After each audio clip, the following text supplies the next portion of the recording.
आज राष्ट्रीय समाज पार्टी के आयोजित से राजमाता महारानी अहिल्याबाई होलकर की जयंती 298वीं जयंती दिल्ली में मना रही है।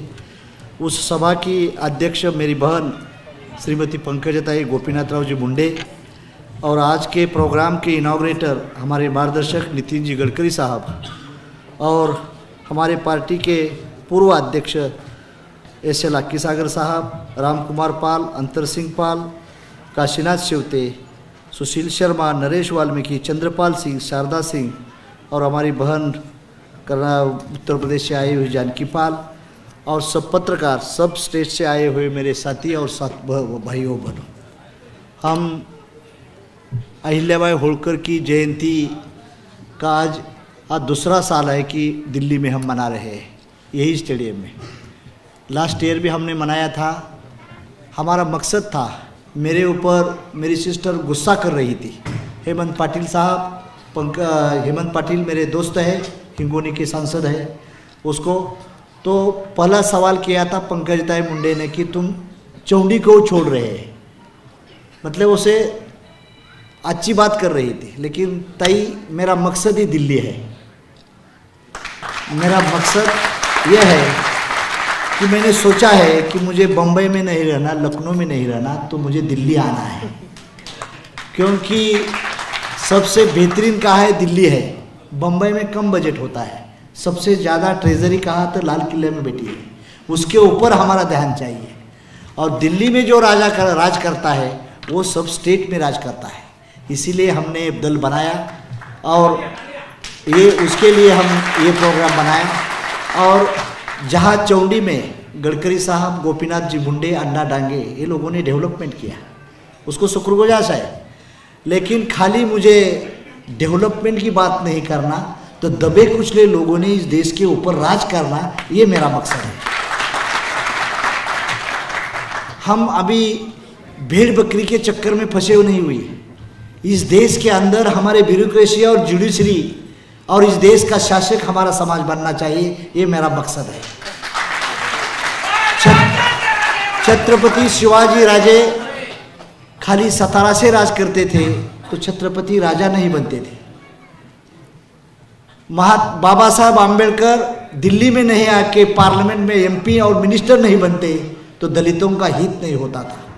शाहू राजा इस देश का सबसे अच्छा राजा था, उसने इस देश में पहला रिजर्वेशन पॉलिसी अडॉप्ट किया था। वो शाहू राजा राजा नहीं बनता तो किसी को आरक्षण नहीं मिलता था। मेरा मकसद आज आरक्षण मांगने वाला समाज नहीं बनना चाहिए, आरक्षण देने वाला समाज बनना चाहिए, ये मेरा मकसद है। इस देश में हमारी पॉपुलेशन ज़्यादा है। हेमंत पाटिल साहब, आपकी हालत खराब है, मराठा समाज के उससे बदतर धनगर और बंजारे की भी हालत खराब है। जिस राजा ने सभी को रिजर्वेशन दिया था 100 साल पहले, 150 साल पहले, वो राजा के कम्युनिटी को आज आरक्षण मांगना पड़ता है, ये दुख की बात है। तो खाली चीफ मिनिस्टर बनने से हमारे समाज का भला नहीं होगा। इस देश का प्रधानमंत्री बनेगा तब तक तुम्हारे समाज का भला होगा, ये हमें सोचना चाहिए। और वो भी कौन सी पार्टी चाहिए? हमारी बहन की पार्टी से नहीं समाज का हित होगा, हमारी बहन की पार्टी से समाज नहीं है, समाज होगा। जरूर मेरी बहन चीफ मिनिस्टर बन जाएगी, लेकिन समाज का हित नहीं होगा, क्योंकि रिमोट कंट्रोल उसका अलग रहेगा, वो मालिक तीसरा ही रहेगा।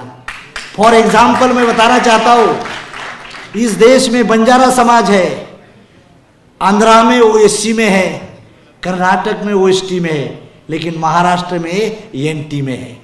जिस समाज के 3 चीफ मिनिस्टर बने होते हुए भी हमारे गोरमाटी समाज को आज भी न्याय नहीं मिला। इसीलिए बहन जी, मुझे पार्टी बनानी पड़ी और 40 साल मैं घर नहीं गया, शादी नहीं किया। मेरा पैदाश ही, मेरा जन्म कहा हुआ भेड़ बकरी के पीछे हुआ, लेकिन मैंने लोगों को गाली दिया कि भेड़ बकरी मत संभालो, अभी इस देश का राजपाट तुझे चलाना है। जब तक तुम राजपाट नहीं बनेगा, मिनिस्टर बहुत हुए हेमंत पाटिल, चीफ मिनिस्टर भी बहुत हुए, पवार साहब हुए, यशवंतराव चौहान हुए, हमारे मुंडे साहब भी हो गए, वसंतराव नायक हुए, सुधाकर नायक हुए, भुजबल साहब भी हो रहे। लेकिन समाज का हित होने के लिए हमें सर्व विकास समाज का भला करना है, तो हमें हमारी पॉलिटिकल दल बढ़ाना चाहिए, ये मेरा मकसद है। इसीलिए मेरे साथ अभी ठाकुर भी है, कई पंडित भी है, कई दलित भी है, कई मुसलमान के लड़के हैं। सब समाज को लेके आज हम इस देश के 4 स्टेट में हमारी पार्टी को टेक्निकल मान्यता मिल चुकी है और 2 जगह मिल जाएगी तो मुझे दिल्ली में भी कमरा मिल जाएगा। महाराष्ट्र में 2 ऑफिस मुझे मिला है, जहां मंत्रालय के सामने मुझे ऑफिस मिला है, वहां ऑफिस गवर्नमेंट का, मैं रहूं या न रहूं, मेरे बाद पंकजा का बेटा भी अध्यक्ष बन जाता है तो उसका मालिक बन जाता है। मेरा मकसद ये है, खाली मिनिस्टर बनने से काम नहीं होता। मिनिस्टर किसको बनाना, इस रेस में तुम कौन है, इस ब्यूरोक्रेसी में कौन है, टिकट देने में कौन है, वो मालिक बन जाता है। तो ये साथियों, ये हमें सोचना चाहिए। इसलिए बहन जी, मैंने पार्टी बनाई। शादी कर सकता था, मिनिस्टर बन सकता था, मैं एमएलए बन सकता था, एमपी बन सकता था, लेकिन वो कुछ नहीं बनता था। इसलिए मैंने महात्मा फुले की विचारधारा के ऊपर 2003 में राष्ट्रीय समाज पार्टी बनाई। और ये पार्टी का मकसद कभी बढ़ा, जिस दिन गोपीनाथ मुंडे ने मुझे बेटा माना, उस दिन मैं हाई लेवल पे गया। 31 मई को हेमंत पाटिल मुंडे साहब मिनिस्टर बनने के बाद मेरे सभा को आए थे, मेरे सभा। दुख की बात यह है कि 3 तारीख को साहब का देहांत हो चुका। आज जो गोपीनाथ मुंडे रहता था तो महादेव जानकर सेंटर में राष्ट्रीय समाज पार्टी का मिनिस्टर रहता था, ये मैं दावा के साथ। लेकिन दुख की बात है, हम कम नसीब वाले हैं। मेरी आपको रिक्वेस्ट है कि हम बनाएंगे, गोपीनाथ मुंडे का सपना साकार करेंगे, साकार करेंगे।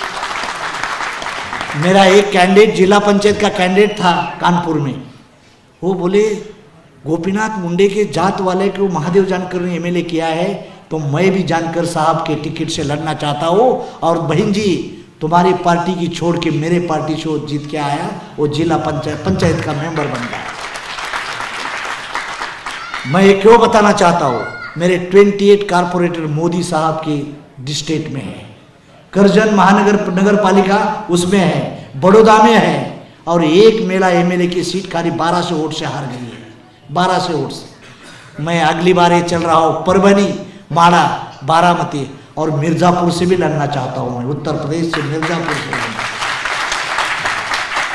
मुझे मालूम है हेमंत पाटिल, मैं पहला एमपी के टिकट लड़ा नांदेड़ से, दूसरी बार लड़ा सांगली से, तीसरी बार लड़ा माड़ा से, और चौथी बार लड़ा मैं बारामती से।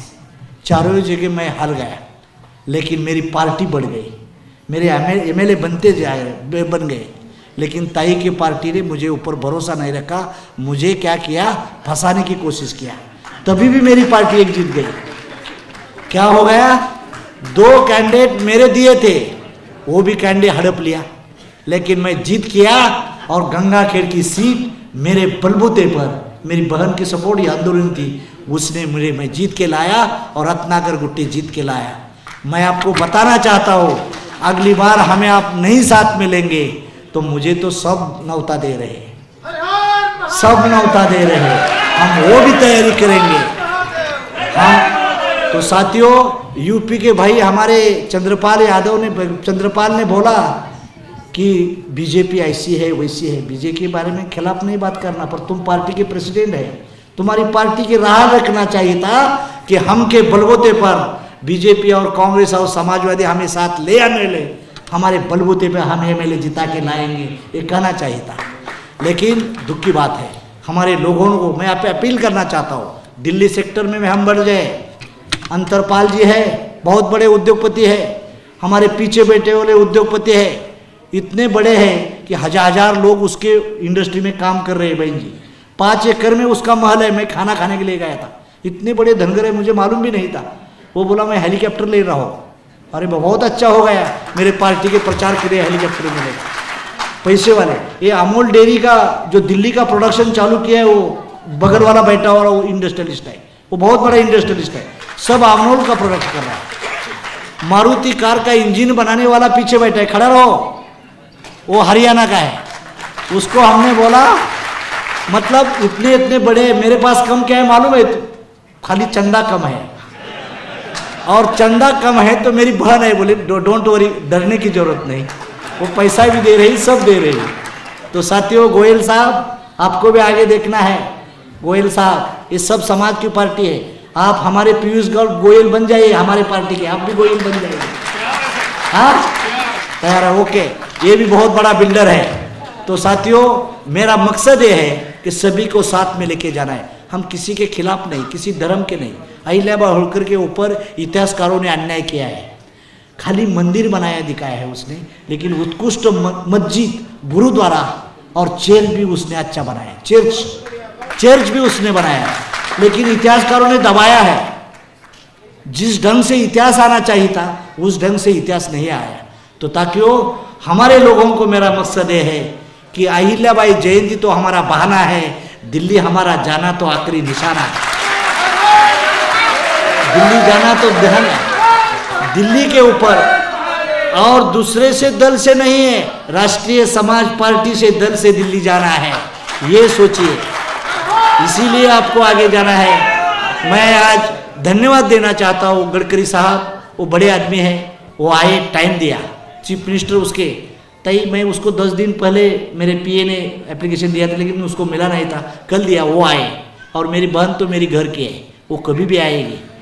और राष्ट्रीय समाज पार्टी तुझे चीफ मिनिस्टर करेगा, मैं वादा करता हूँ आपको, दूसरा कोई नहीं करेगा। हम रहेगा जिस दिन, कुतने क्या डरने की जरूरत नहीं है, कोई डरने की जरूरत नहीं। हम किसी के पास भीख मांगने के लिए नहीं जा रहे हैं। जिसको जरूरत है वो हमारे पास आएगा, जिसके जरूरत है हमारी, तब हमारे साथ अलायंस करेगा, हम उसके घर में जाने के लिए नहीं। और मैं जिम्मेदार के साथ बताना चाहता हूं कि सब पार्टी के टॉप लीडर मुझे संपर्क कर रहे हैं। बहन जी, सब टॉप लीडर, अभी नाम नहीं बताऊंगा, लेकिन मैं किसी पार्टी का एमएलए नहीं बनूंगा, किसी पार्टी का एमपी नहीं बनूंगा। मोदी साहब का है कॉन्ट्रैक्ट, क्या है, रास्ता कैसा है मोदी साहब का, सीमेंट कंक्रीट का। राहुल गांधी का रास्ता कैसा है, डामरीकरण का। और मेरा रास्ता कैसा है, कच्ची मिट्टी का। लेकिन रास्ते का नाम तो मेरा है ना, ये हिसाब से मुझे चलना है, यही मुझे आके लेके जाना है। तो साथियों, आज हम महाराष्ट्र में एनडीए के साथ हैं, महाराष्ट्र के बाहर हम एनडीए के साथ नहीं है। हम आजाद पंछी है, खुद है आजाद पंछी है। तो हरियाणा के लोगों को, दिल्ली के लोगों को और उत्तर भारत के लोगों को मैं रिक्वेस्ट करना चाहता हूँ, जैसा महाराष्ट्र में हमने 98 कारपोरेटर जिता है, टोटल अहमदपुर का पहला एमएलए आया, बाद में दौंड का आया, बाद में गंगाखेड़ का आया, और मैं एमएलसी हूँ। ऐसे हमें जीता है। गुजरात में भी हमें जीता है, कर्नाटक में एक जगह जीता है, लेकिन यूपी और दिल्ली में हम कारपोरेट भी जीत जाएंगे तो हमारी पार्टी आगे बढ़ जाएगी। सब लोग आ पाए, दिल्ली वाले लोगों ने, नरेंद्र हमारा जो स्टेट प्रेसिडेंट है उसको भी मैं अभिनंदन करना चाहता हूँ, और पत्रकारों को, महाराष्ट्र से आए हुए, कर्नाटक से, गुजरात से, सभी को मैं धन्यवाद देके मैं आपकी विदा लेता हूँ। और हमारी बहन जी का आप स्पीच सुनिए, पंकजा मुंडे साहब का, इतना मैं आपको रिक्वेस्ट करके आपको विदा लेता हूँ। जय हिंद, जय भारत। एबीपी माझा, उघडा डोळे बघा नीट।